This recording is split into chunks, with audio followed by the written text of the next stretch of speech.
The impact rattled Marcus Jensen's teeth as his exploration vessel slammed into the surface of Proxima b. Warning lights flashed across his console, and the acrid smell of burnt circuitry filled the cabin. When the violent shaking finally stopped, he unbuckled himself from the pilot's seat, wincing at the sharp pain in his ribs. "Damage assessment," he croaked, his throat dry from the emergency cryostasis revival just hours earlier.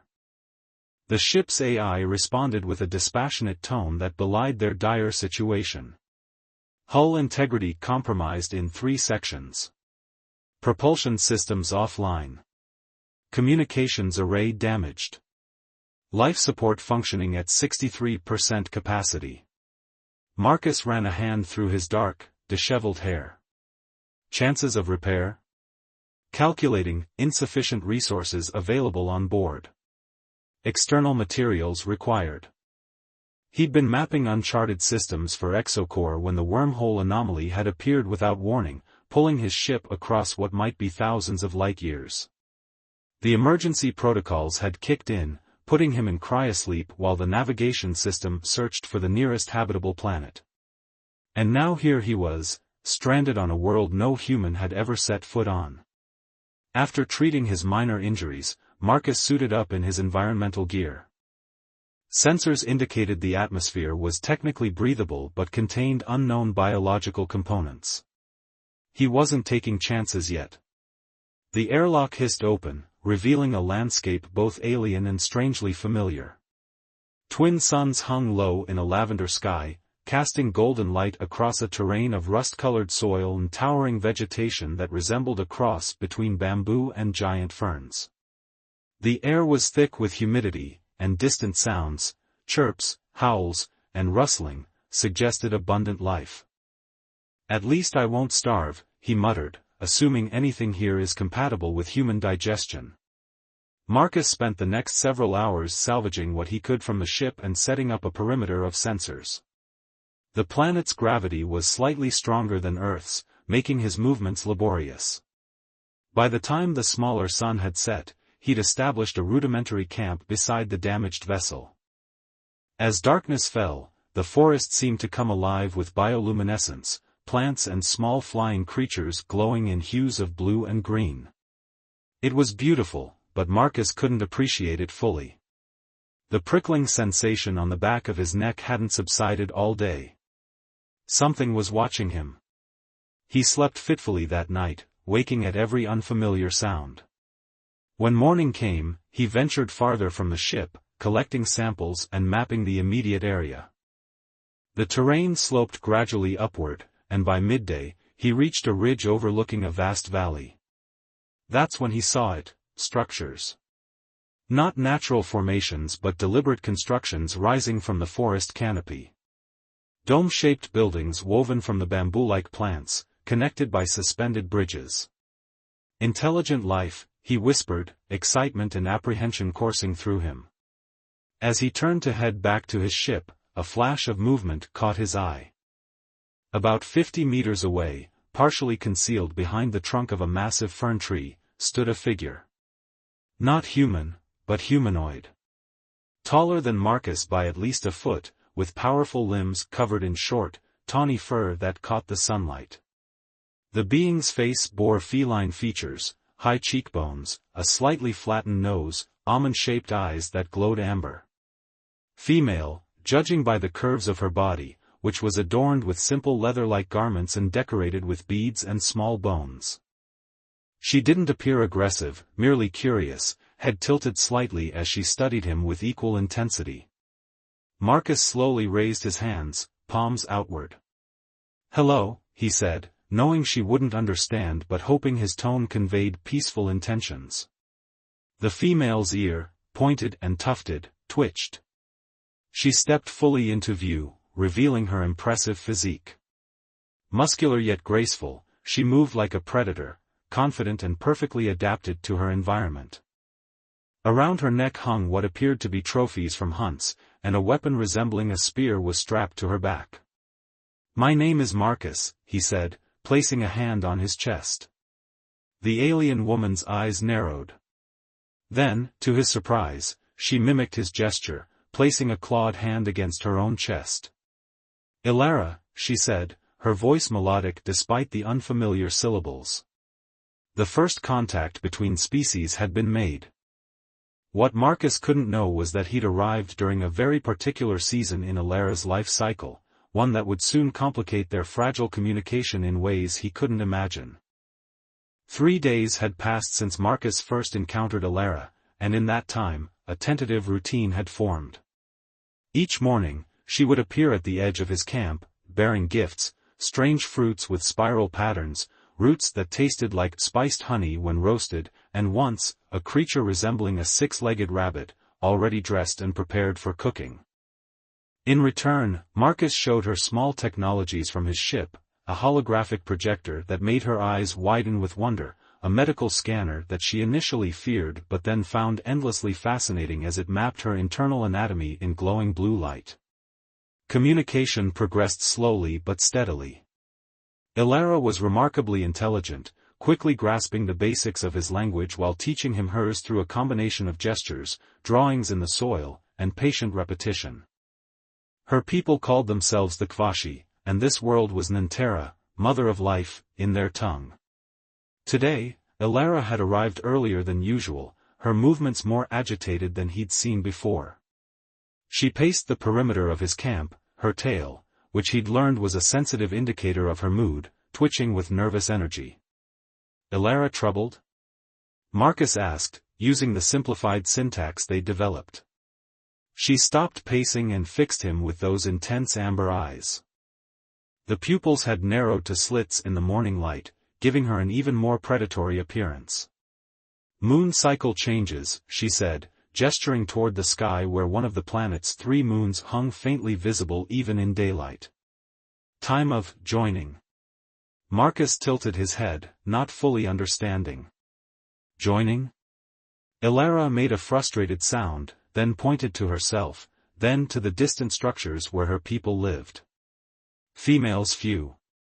Males many. When moon grows full," she indicated the shape with her hands, "females choose. For life." Understanding dawned on Marcus. She was describing some kind of mating season or ritual. "But you're here," he observed. Ilara's ears flattened slightly. "No males I want. All claimed or." She struggled for the word, then mimicked weakness, hunching her powerful shoulders and making a mewling sound. "Too weak?" Marcus suggested. She nodded vigorously. "Kvashi females choose strength. For offspring." She placed a hand on her lower abdomen. "I am last unmated of my age group. Soon, my body will." Again, she seemed to lack the words, but her discomfort was evident. Marcus felt a flush of embarrassment as he grasped what she was describing. Ilara was approaching estrus, heat, and as an unmated female, she faced a biological imperative without a suitable partner. "I understand," he said simply, trying to keep his tone neutral despite the unexpected intimacy of the conversation. Later that day, Ilara led Marcus to a clearing about a kilometer from his ship.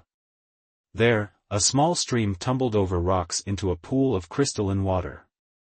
Steam rose from the surface, indicating a geothermal source.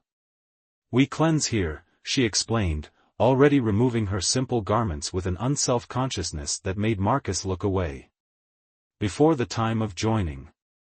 To be pure." Despite his attempt at respectful distance, he couldn't help noticing her magnificent form as she slipped into the water. Her feline grace was hypnotic, powerful muscles moving beneath tawny fur that darkened when wet. She was both alien and beautiful, a predator at ease in her element. "Join," she commanded, splashing water in his direction.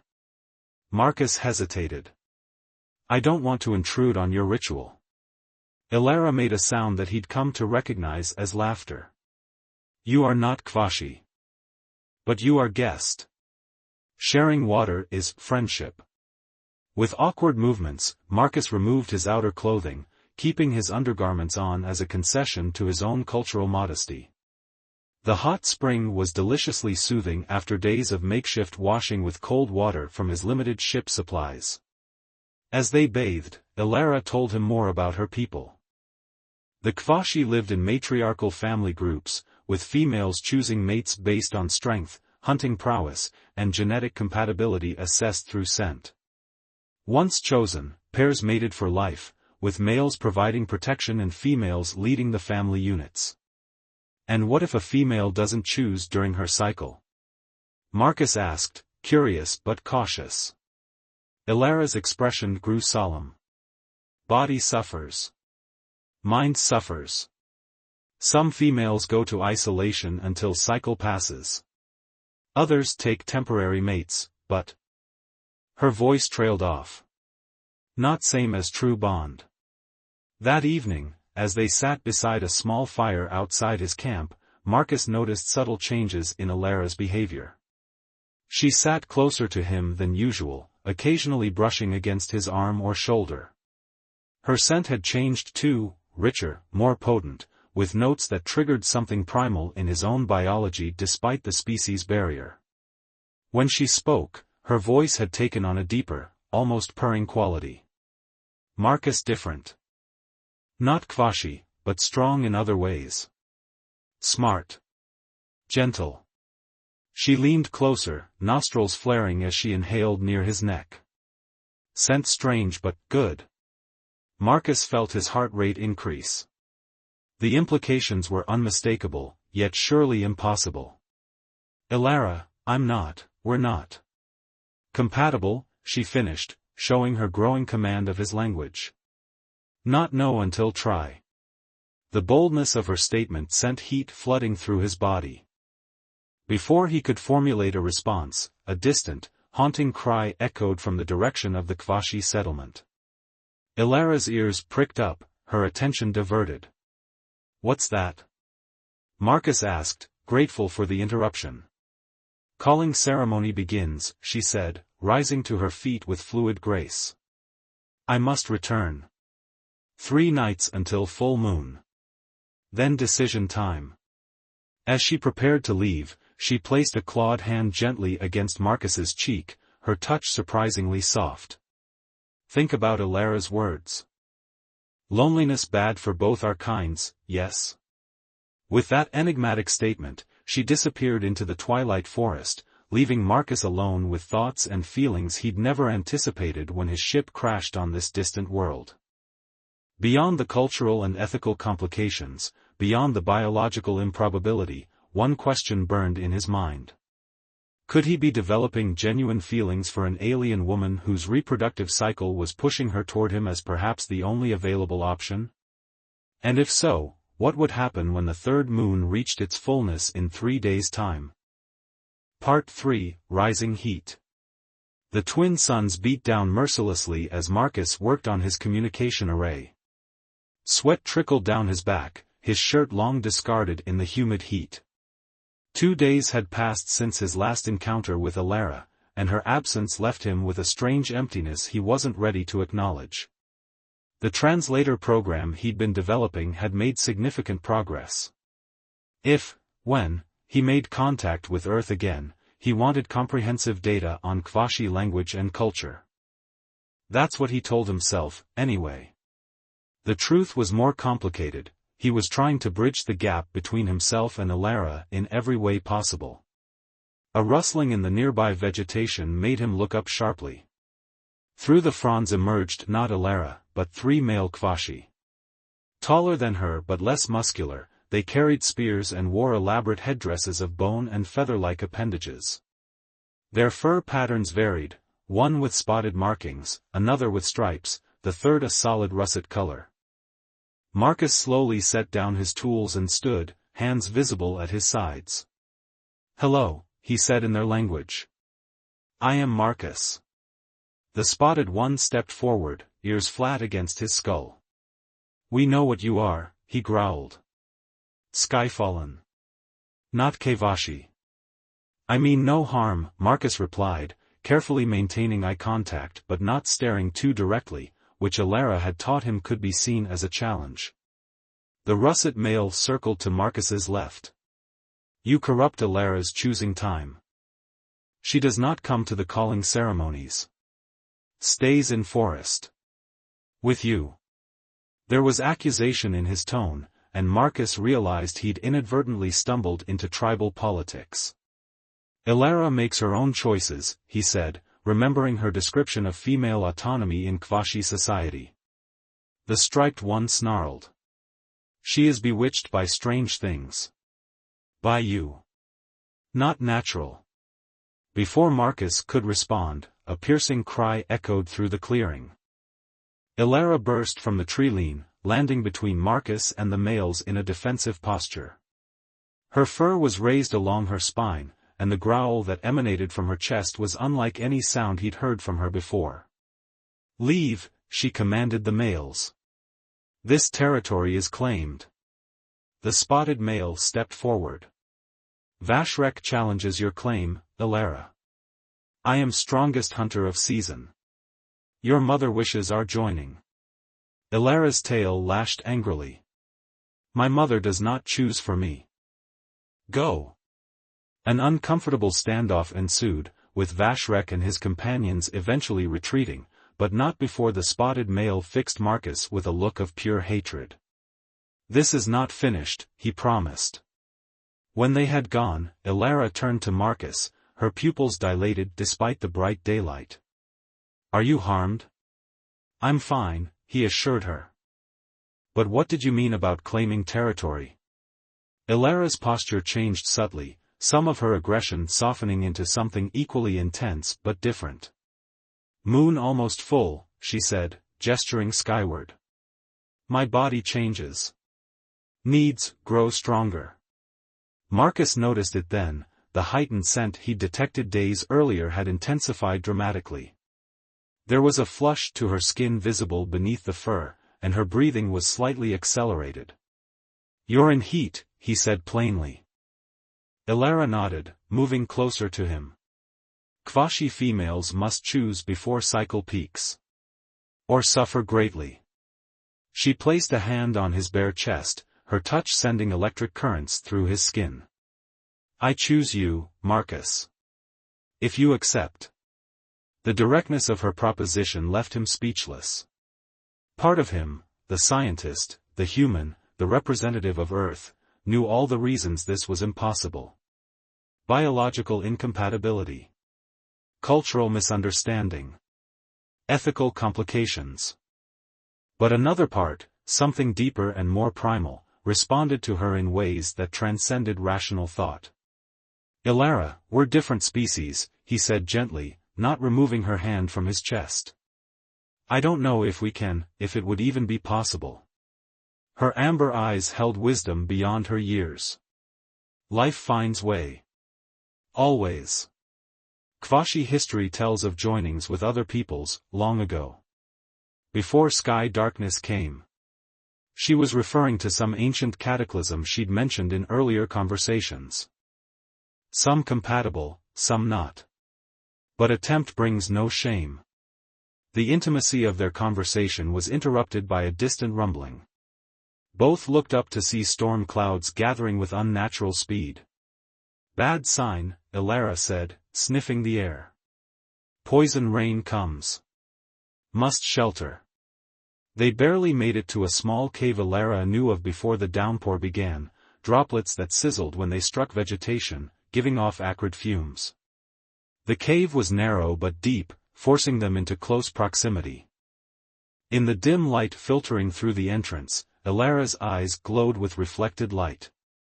The confined space concentrated her scent, making it nearly impossible for Marcus to focus on anything else.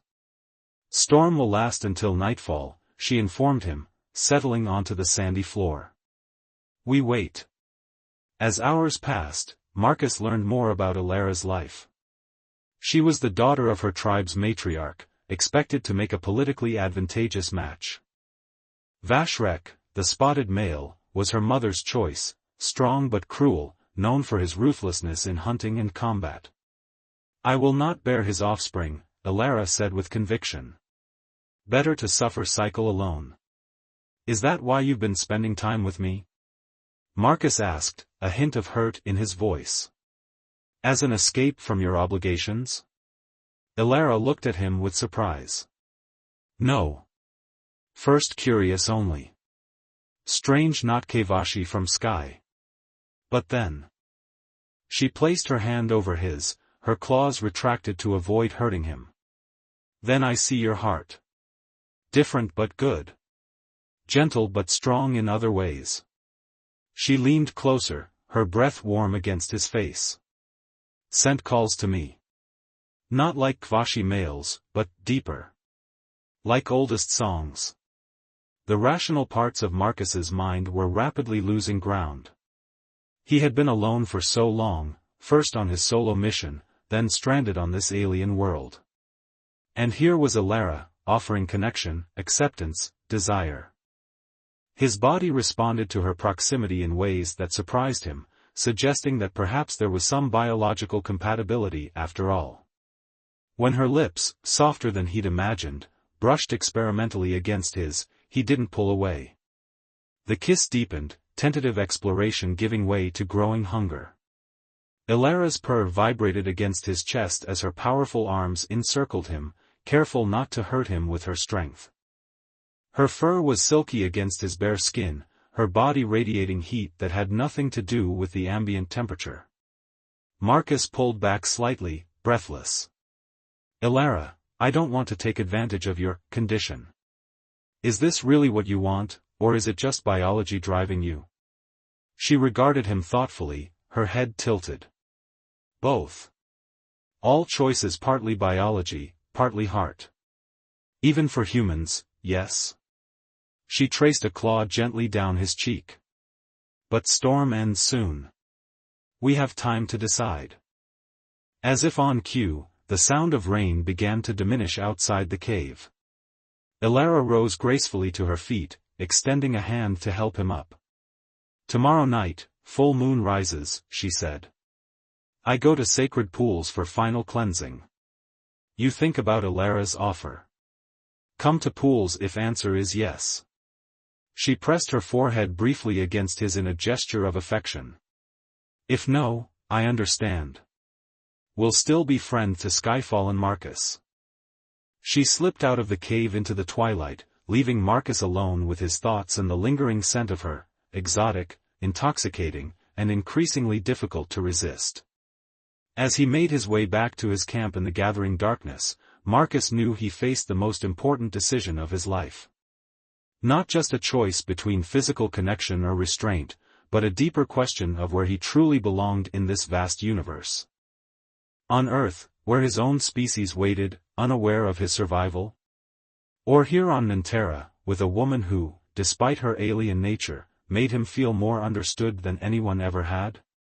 The third moon, nearly full, rose above the horizon, casting silver light across the alien landscape. Somewhere in the distance, a Kvashi calling ceremony began, haunting notes drifting on the night breeze. Tomorrow, it would reach its crescendo. And Marcus would have to give his answer. The full moon hung like a luminous pearl in the night sky, its light filtering through the canopy of alien ferns as Marcus made his way through the forest. He had spent the day in turmoil, his mind cycling through every reason he should return to his ship and lock the door. Yet here he was, following the path Elara had described, drawn by something beyond rational thought.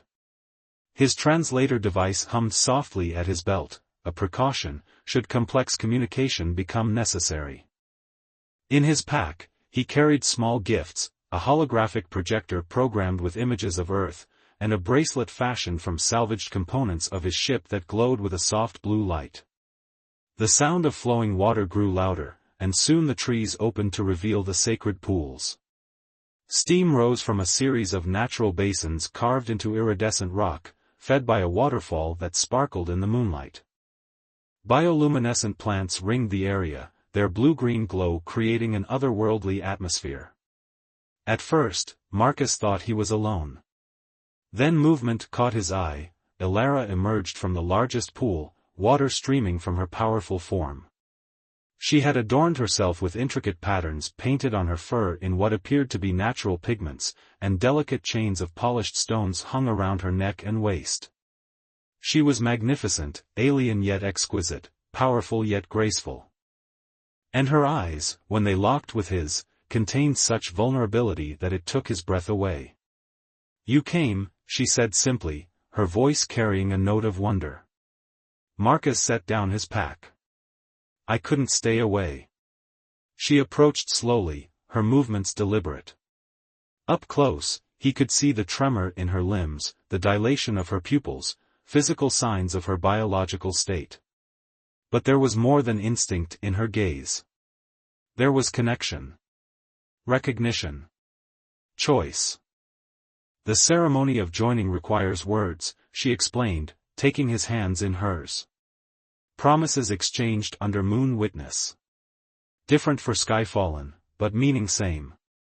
Marcus squeezed her hands gently. "Tell me what to say." She guided him to kneel beside the pool, their reflection shimmering in the still water.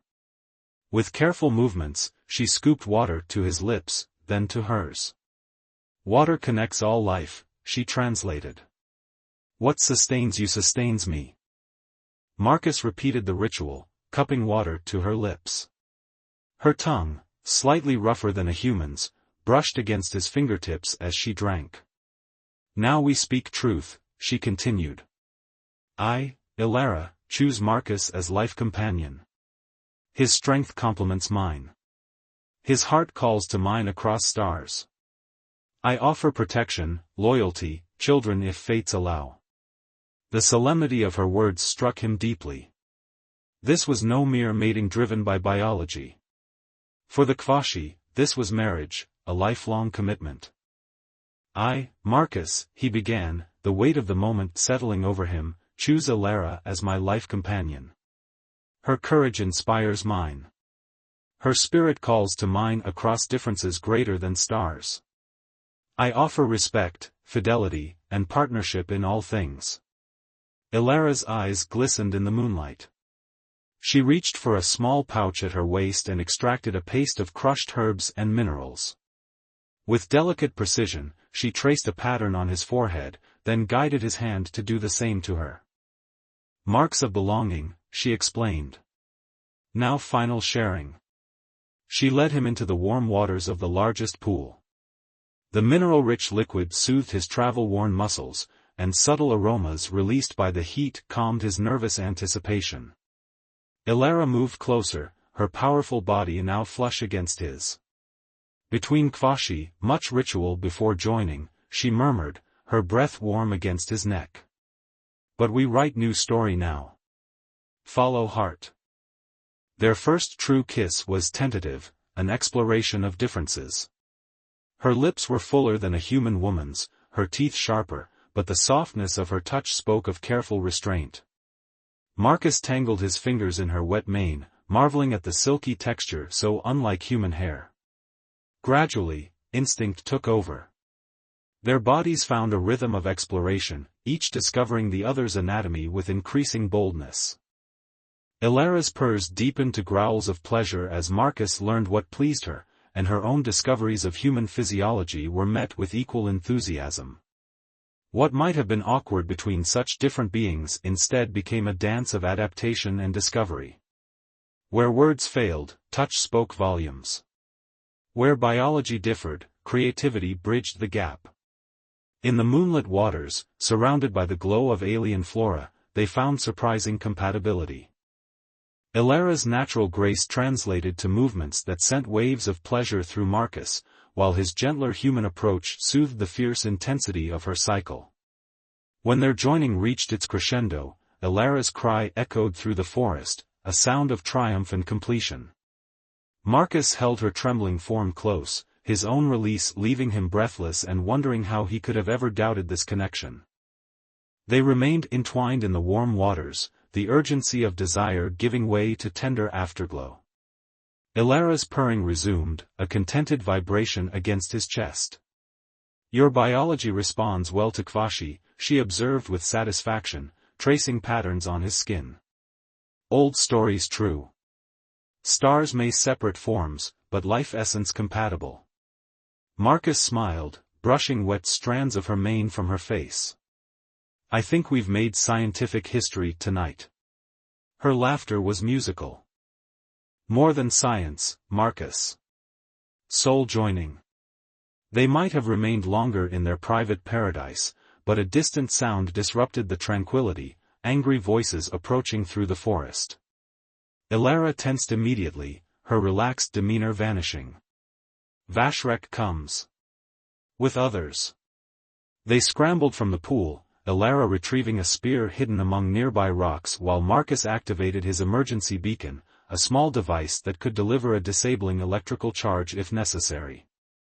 They were barely dressed when 5 male Kvashi burst into the clearing, led by the spotted one from the previous confrontation. Their fur was adorned with war paint, their expressions murderous. Abomination. Vashrek snarled, seeing the matching marks on their foreheads. You defile sacred ritual with alien creature. Elara stood tall, her spear leveled at the intruders. Joining is female's choice by oldest law. I have chosen. Not when choice threatens tribe, countered another male. Matriarch has spoken. Alien must leave or die. Marcus felt cold dread settle in his stomach. Your mother ordered this? Elara's expression hardened. She fears what she does not understand. But she forgets, I am her heir. My choice stands. Vashrek advanced, his own weapon raised. Then we take alien by force. After moonset, unchosen females enter blood frenzy. You will have no choice but to accept proper mate. What happened next unfolded with blinding speed. Vashrek lunged at Marcus, but Elara intercepted the blow with her spear. The crack of wood against wood echoed across the pools as the 2 Kvashi engaged in combat. The other males moved to surround them, clearly intending to separate the pair. Marcus activated his beacon, sending a controlled electrical pulse toward the nearest attacker. The male dropped with a howl of confusion, his muscles temporarily seized. Another charged, and Marcus ducked under the swing of a club, using his smaller size and agility to his advantage. Elara fought with magnificent fury, her combat skills far superior to Vashrek's despite his greater size. She moved like liquid lightning, her spear a blur as she kept the attackers at bay. But they were outnumbered, and one lucky blow sent her stumbling backward toward the edge of the pool. Seeing his advantage, Vashrek raised his weapon for a finishing strike. Without hesitation, Marcus threw himself between them, catching the blow on his shoulder with a sickening crack.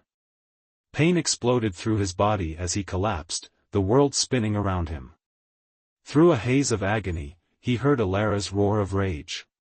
There was a splash, a series of thuds, and then silence except for labored breathing. Marcus. Elara's voice seemed distant. Cool hands turned him gently, examining his injury. Stay awake. Eyes on mine. He forced himself to focus on her face, those amber eyes now wild with concern. Behind her, he could see the unconscious forms of their attackers scattered around the clearing. You fought, all of them, he managed. A fierce smile crossed her features. They underestimated female strength. Especially female protecting chosen mate. Her expression sobered as she examined his shoulder. Broken. Must set bone before returning to your ship. The pain as she manipulated his shoulder was excruciating, but her skilled hands worked quickly. Using strips torn from her garments, she fashioned a sling, then helped him to his feet. We must hurry, she said, supporting his weight. Others will come looking when these do not return.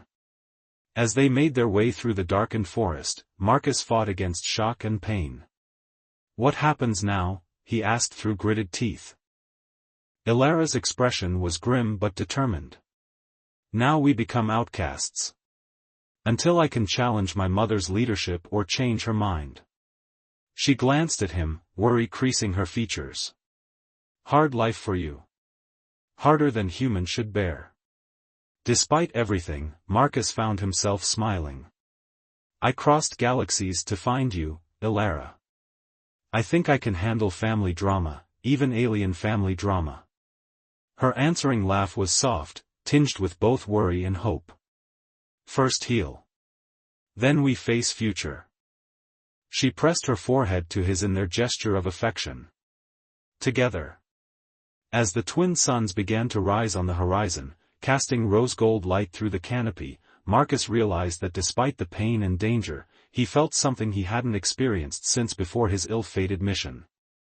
He felt like he had found home. 3 lunar cycles had passed since the confrontation at the sacred pools. Marcus stood at the entrance of their dwelling, a cave system they had transformed into a comfortable home, nestled in the foothills far from both his crashed ship and Ilara's village. His shoulder had healed well under Ilara's expert care, though occasional twinges reminded him of that fateful night. Inside, he had combined salvage technology from his vessel with Kvashi craftsmanship. Solar panels powered basic systems, while Ilara's knowledge of local materials had provided furnishings and storage. On one wall, Marcus had installed his repaired communications array, a testament to his unwillingness to completely abandon hope of contact with Earth. It had taken weeks of careful trips to retrieve essential equipment from his ship. Each journey carried risk, but Vashrek and his hunters had never discovered their new territory, protected as it was by treacherous terrain that Ilara navigated with ease. Marcus was adjusting the array when a familiar shadow fell across the entrance. Ilara entered, carrying a bundle of the fibrous plants they used for weaving. Her movements were different now, more measured, her usual fluid grace tempered by the slight swell of her abdomen. The miracle had been confirmed a month ago. Despite all biological improbability, Ilara was carrying their child. The scanner is working again, Marcus told her, setting aside his tools. We can do another check today if you'd like. Ilara smiled, setting down her burden and coming to embrace him. The familiar scent of her fur, like sun-warmed spices, filled his senses. Little one moves more each day, she said, placing his hand against her belly.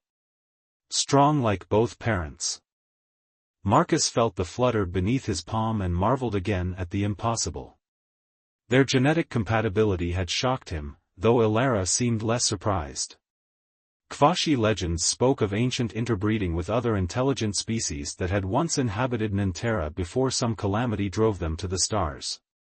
Perhaps humans and Kvashi shared some distant evolutionary link, or perhaps life throughout the universe followed patterns more similar than different. Whatever the explanation, the child growing within Ilara represented something unprecedented, the first known human-alien hybrid. Both father and mother fluctuated between joy and anxiety about what this new life would need and how it would develop. I tracked fresh water source higher in mountains, Ilara reported, moving to sort through her gathered materials. 3 days' journey. Area rich with healing plants not found in lowlands. Marcus nodded, making mental notes. They had been mapping the surrounding territory meticulously, preparing for any contingency. If complications arose with the pregnancy, they needed to know every resource available. Their domestic moment was interrupted by a sharp beeping from the communications array. Both froze, exchanging startled glances. After months of silence, the system was receiving a signal. Marcus rushed to the console, adjusting controls with trembling hands. It's a response to my distress beacon, he said incredulously. An Earth vessel. They've been searching the anomaly coordinates. The message crackled through the speaker, repeating, "This is ECS Horizon to any survivors of exploration vessel Pathfinder. We are tracking your emergency signal. Response requested on this frequency." Ilara moved to stand beside him, her hand resting protectively over her abdomen. "Your people come," she said softly, her expression unreadable. With a deep breath, Marcus activated the transmitter. "This is Marcus Jensen, sole survivor of Pathfinder. I am alive and well. Receiving you clearly." The response was immediate, filled with human excitement that sounded strange after months of speaking primarily with Ilara. Coordinates were exchanged, and the Horizon's ETA calculated, 3 Earth days until they could achieve orbit and deploy a shuttle. When the transmission ended, silence filled their dwelling. The moment Marcus had desperately hoped for during his first terrifying days on Nantera had finally arrived. Rescue. Return to Earth. Home. Except home was no longer Earth. Home was here, with Alara, with their unborn child. You must go to your people, Alara said finally, her voice steady despite the pain evident in her eyes. See faces like yours again. Speak without translator. Feel Earth's sun on skin. Marcus took her hands in his. I need to meet with them, he agreed. To explain everything that's happened. To show them the Kvashi, this world, you. Her ears flattened slightly. They will want to take you back. They can't take me anywhere I don't choose to go, he said firmly. And I've already made my choice. The next day brought another unexpected development.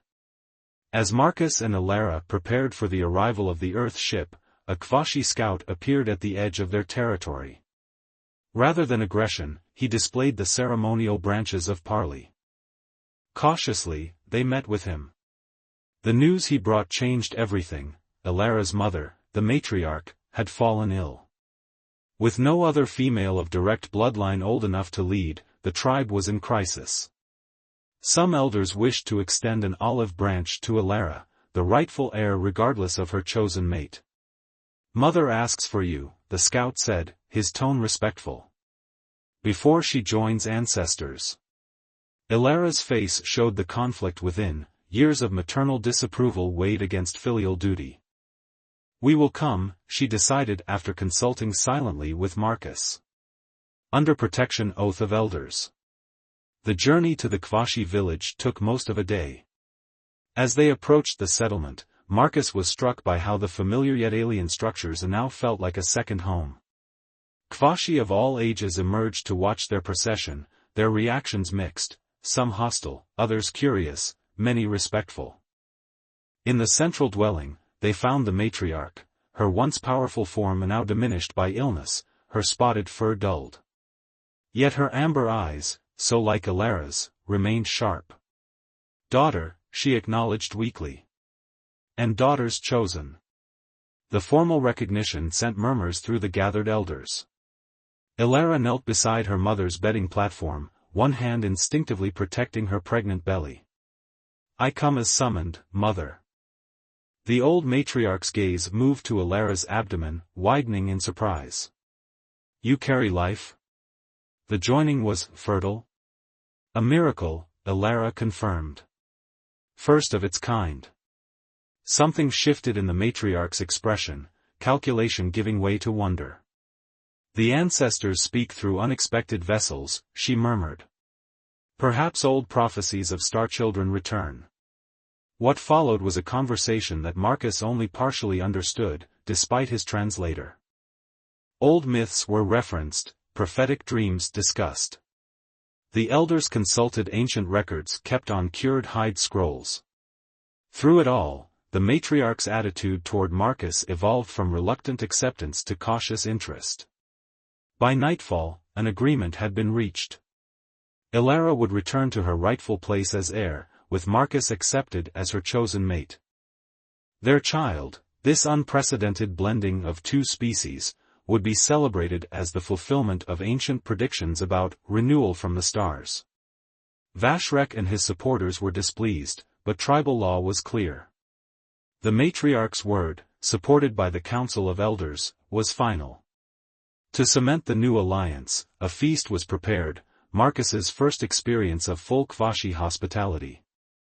As they returned to their mountain dwelling the following day to gather their belongings, Marcus was quiet, processing the rapid changes. You are troubled, Alara observed, her sensitivity to his moods ever increasing. The Earth ship arrives tomorrow, he reminded her. I need to meet with them, explain my decision to stay. Alara studied him with those penetrating amber eyes. Are you certain? Last chance to return to your world. Marcus looked around at the alien landscape that had become more home than Earth had ever been. My world is here now. With you, with our child, with whatever future we build together. He placed a hand on her rounded belly. But I do need to tell them about us. About the Kvashi. This could be first contact between our species on an official level. The next day, they stood together on the open plateau where Marcus had directed the Earth ship to land. The sleek shuttle descended through the atmosphere, a gleaming reminder of the technology and society he had left behind. Four crew members emerged, their faces masks of astonishment as they took in not only their missing colleague but the pregnant alien woman at his side.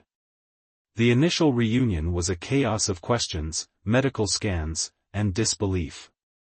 You need to come back with us, Jensen, the mission commander, Alvarez, insisted once the situation had been explained. For a full medical evaluation, debriefing.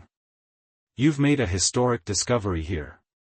I'm not coming back, Marcus said firmly. At least not permanently. My life is here now. The crew exchanged concerned glances. You've been isolated, possibly affected by unknown biological factors, the mission doctor suggested gently. Your judgment might be. My judgment is perfectly sound, Marcus interrupted. I've found something here I never had on Earth, belonging. Purpose. Love. He took Alara's hand. And I'm going to be a father. The stunned silence that followed was broken by the communications officer. That's biologically impossible. Apparently not, Marcus replied with a smile, nodding toward Alara's visible pregnancy. We've rewritten what's possible. What followed was a tense negotiation.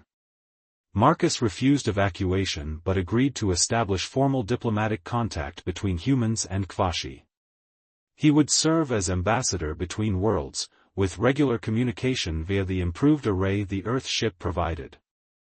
You're making history, Jensen, Alvarez said finally, reluctantly accepting his decision. First human to live permanently among an alien civilization. First human-alien family. I know, Marcus replied, watching as the crew unloaded supplies, gifts from Earth he had requested during their orbital communications. Medical equipment. Scientific tools. Seeds from Earth plants that might thrive in Nintera's soil. Books and data crystals containing human knowledge. One thing, he added. When you report back, make it clear that the Kvashi are not to be exploited. This isn't a colony. It's a cultural exchange between equals. Alvarez nodded solemnly. I'll make that abundantly clear. As the Earth crew prepared to depart, having gathered preliminary data and established communication protocols, Marcus felt Alara's hand tighten around his. Scared? He asked her quietly. She shook her head, those amber eyes reflecting the fading light of the twin suns. Not scared. Ready. Her free hand rested on her growing belly. New world begins. For all of us. The shuttle rose into the darkening sky, a silver speck that would carry news of Marcus's fate back to a world that seemed increasingly distant and abstract. He watched until it disappeared, then turned with Alara toward the Kvashi village, toward home. That night, as they lay together in the matriarch's dwelling, now prepared for them as the future leaders, Marcus placed his hand on Alara's abdomen, feeling the strong movements of their child. What do you think he or she will look like? He wondered aloud. Alara's purr rumbled contentedly. Perfect, she said simply. Bridge between worlds. Marcus smiled in the darkness. When he had crashed on this distant planet months ago, he had seen himself as the only human in a hostile alien world. Now he understood the truth was far more complex and beautiful. He wasn't alone on an alien world. He was the first of his kind to find a new one. To new beginnings, he whispered, feeling the kick of their child beneath his palm, the first of a new species, the living embodiment of two civilizations reaching across the stars to connect. Alara's hand covered his. To new beginnings, she echoed, her voice full of promise. Outside, All 3 moons rose together in a rare alignment, bathing the landscape in silver light. Inside, a family from 2 worlds dreamed of the future, one that neither humans nor Kvashi could have imagined alone, but that together, they would build step by step, day by day. A new world, indeed.